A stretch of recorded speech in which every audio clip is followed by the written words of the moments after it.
creek ran over here. There was 8 hogs we lost last night too. There was 8 hogs in a pen. The pen's gone. All 8 hogs are gone. Yeah. And then, oh, that was little ones and a couple big ones. And the creek, you see the wall down there. That's where they built the wall up along that edge. Yeah. They never put a wall up here. And Mel and Eduardo told them at the time when they were putting it in that sooner or later it was going to happen. And that's what happened here. You can see with the contour of the river, the only way you slow a river down is to widen it. You can't narrow it. Yeah. What it does, it gets to a certain point and then it spreads out. You're very lucky that you're a renter and not an owner. Well, I'm the one paying for most of this right now. The owner can't get here from Guayaquil, and I can't get a hold of Greg, and most of this stuff is Greg's, so I have to make sure that everything's taken care of, so I got to pay for it. I don't know if I'll get my money back or not. I think I will. But I got to have the backhoe. I got a backhoe I hired over here. He's working, trying to get the creek. Look, he's straightening out the creek over that direction. And then he'll come back over here and close this off here. And then I'll have to come in here and dig this all up. You're talking, there's 3 foot of mesh right here. I had both vehicles parked back here last night. I got the big truck out. The little one sat there. I couldn't move it. I couldn't get in it. And today they had to dig it out. You can see how they dug it out, but if something's wrong with it, it's not running right, so I got a mechanic coming out for that. I got 8 men and 2 women in there working. You know, and I tell you, I don't want to ever hear anybody say anything about Ecuadorians. They're the most kind people. They come, they help. They got me out of bed this morning. Oh, that's them. Well, they got me. You were upstairs. No, last night at 12:30, I was laying in bed, sound asleep. When I go to sleep, I sleep sound. And it just sounded like waterfall right outside. Yeah. And they came by and I heard all the screaming and yelling. I looked up and they saw flashlights and amigo, andale, andale. And I'm going, what? I looked down and I saw furniture floating.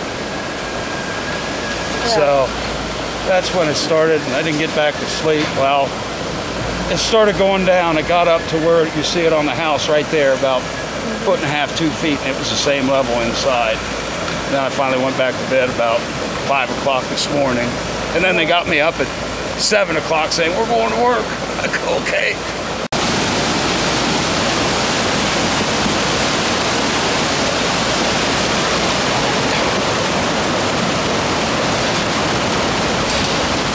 Your house was full with mud like this?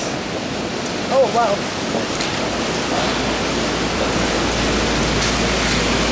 Be careful, walk flat-footed. Yeah.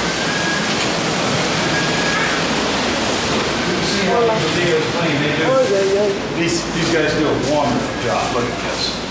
They get the bed. They got everything laid down. Yeah. But it's a mess. Yeah. I mean, I got mud everywhere. And I'm telling you, nobody ever talked bad about any Ecuadorians to me. They're number one. They show up and they don't even ask them. I got a crew here. You know, what can I say? Everybody's sitting here. Can I help? Can I help? Go to work. I'll pay you. Yeah, wonderful. So, yeah, it's not good to be a homeowner, but the homeowner's not here, and I got to act like one. That's all. Yeah. I know what it's like to have a home, but I've never been in a flood. I'll tell you, when we were walking around last night, I got up, I came out, there was a couch there. And the dog, I bought him a mattress the other day to sleep on. It's really.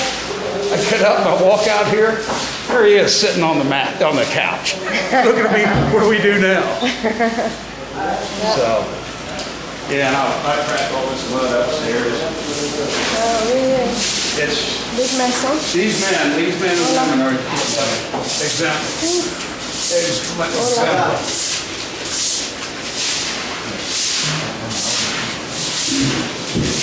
I guess you don't know until you go through it. So it wasn't bad. You know, I got up and laughed about it. What are you going to do? Yeah. Clean and loud. I've never been able to do this myself because 2 back operations, a third of my lung out. Nope. I'm just thankful. I really am. He came to my rescue right there. That's Big L. We have the scene of the smelling gas right here. Oh, here.